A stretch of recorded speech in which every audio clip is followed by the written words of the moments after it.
आज ही मेरी जिगर की रिपोर्ट आज डॉक्टर 3.3 की दसी रसौली जिगर रिपोर्टा दिखाई डॉक्टर ने आखिर तेरा इलाज को इंडिया जा। मैं कहा जी मेरे को किलो आटे का नहीं लविंदा तो मैं इंडिया कितों जाना। मैं दो 3 महीने दवाइयां हो गए ने मेरे को इलाज नहीं होंदा। बज बुझ के मैं अपना इलाज करना पिया।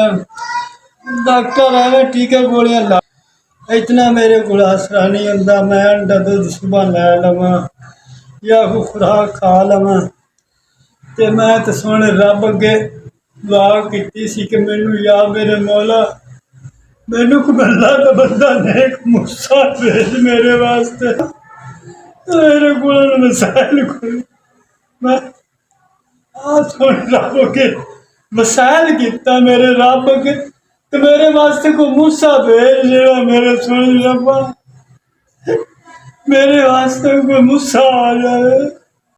SBS तुसी मेरी 5,000 की मदद की है। अल्लाह थोड़े बच्चों को तंदुरुस्ती दे अल्लाह तुहानू मराज करावे। SBS तुसी मेरी 5,000 की खिदमत की है। अल्लाह तुहानू अल्लाह दे राह तरक्कियां तुहानू देवे ते अल्लाह थोड़े बच्चों को हमरा हज करावे। अल्लाह तुहानू मेरे गरीब दी तुसी SBS अल्लाह तुहानू